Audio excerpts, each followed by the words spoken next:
Hey guys, John Gehring here. I thought I would do another Silent Shark video in which I would just go through the advanced tutorial without needing these steps because I'll just be your tutorial guide myself.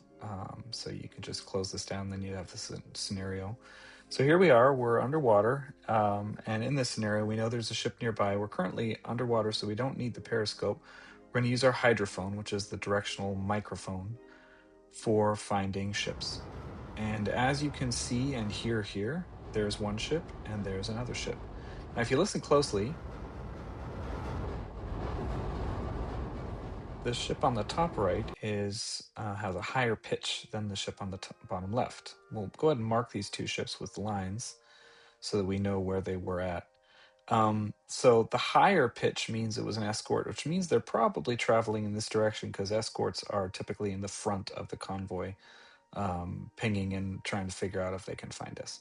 If we take our compass instrument, we can then see that both of these ships should be within about 6,000 yards from us. And since it's daytime, it's clear sky, we should be able to see them with our periscope. So we'll go ahead and raise our periscope. So here we are, we're looking, we can see the cone of where we can see on the map, and there it is. There's a destroyer. We can see relatively clearly if the wave didn't just pass over our scope. There's a destroyer, and there is a freighter ship in the back. Now what we're going to want to do first, usually if we're in periscope distance, is identify the ship if we can. And I'll go ahead and give it away. This is a type D. You can tell by the derrick directions. And so then when we have this identified, we know the mast height of the ship, and so that we can use our Stadimeter to find the angle to the top of that mast. And because we know the mast height and we know the angle, we know the distance. So we can send that to our Torpedo Data Computer, which will then cause there to be this estimate, this orange ship outline on the map that will be the estimate of what the Torpedo Data Computer currently thinks where the ship is and where it is headed.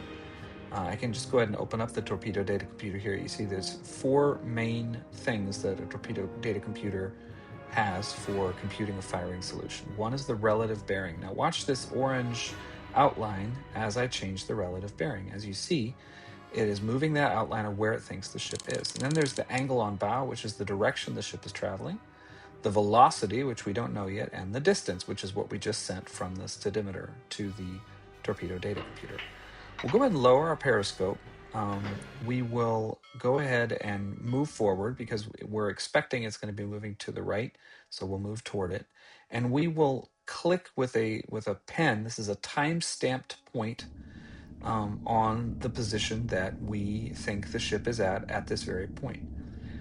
When we do that, for the very first time at least, it'll automatically start our stopwatch. So let's just move forward about 10 minutes or so to get a second data point. So as we do the time compression, you'll notice now we just jumped down to 1x, which means something just happened, which is that the detection level just went up. This is the detection probability kind of overview to see what might be causing there to be a higher probability of being detected. And right now it's because we're being very loud. We're at full speed and we're this close to a destroyer, so they can perhaps pick us up with their own hydrophone. So we're going to slow down and once again, real quick, peek out and see how good our estimate was. Now you'll notice the ship is actually behind where we originally had thought it was going to be. If I redo this Stadimeter, we're going to get a new point. And so we'll send that to the Torpedo Data Computer. We'll put in a new timestamp point. So now we have 1 point at 0 and 1 at 9.5 minutes. So if I now would want to do this the old way, I would figure out the exact distance between those 2 points. And then I would figure out in 9.5 minutes how fast might it be traveling to travel that distance. But I have a shortcut, which is draw a line in between these 2 points, and it'll automatically calculate to get from that point to the other, what direction did it have to be traveling and at what speed. And we'll enter that into our Torpedo Data Computer. Now note, this is just an estimate still, because we don't know exactly how precise we were with our Stadimeter, but we're going to go ahead and enter these points in. So it's 5.2 knots, and we're going to refresh the angle on bow, and we're going to lower our periscope again, because you usually just want to peek, because if your periscope is up, it's easier to be detected. We're going to keep moving forward, and now we're going to wait another few more minutes and then double check our estimate. And that's very often what you're going to be doing as you're on the hunt, is you're going to be making an estimate. You're going to then lower your periscope, and then you're going to recheck your estimate and see how good your firing solution is. So the way to do this is, now we've waited another few more minutes. We're going to put our periscope up. And now look at the line of where we actually see the ship versus where the torpedo data computer thinks it would be, because it has a position keeper. You'll see it's in front of it. So once again, if we click here, it'll automatically update the relative bearing to the torpedo data computer. We can check our stadimeter. Now that's pretty much right on, but it looks like it actually is going to be slower than what we had originally entered into the torpedo data computer. So if we do another point, the longer we have between points, the more accurate the measurement is actually going to be. So let's just change this line to move over here, and look at that. It is now slower, 5.1. Now, typically, if it's beginning to get slower, my guess is the original estimate was probably slightly off. So I'm going to actually not just do 5.1, I'm going to do 5.0. And then we will see in another couple more minutes if our firing solution is any better. You just keep doing that over and over again, and try and get a better and better firing solution. So here we are again. Now this is 20 minutes in. We've improved our firing solution a couple times. We're getting close enough. I'm going to now flood my torpedo tubes. So this is exactly what the firing box used to look like. You would flood the torpedo tubes to be able to fire them. Since we have 2 torpedoes, we can also set with this little dial the spread of how far apart the torpedoes should be. And as we're getting ready to actually fire the torpedoes, we're going to do one final check based on the last little information that we have. As we can see, once again, our estimate was just slightly off, so we might still tweak it a little bit more, but get within 1,000 yards and you're usually golden. So here, as we can see here, we are within 1,000 yards of where the ship is going to be passing us. So we could be off by even a degree or two and we'll still be absolutely fine. So here we go.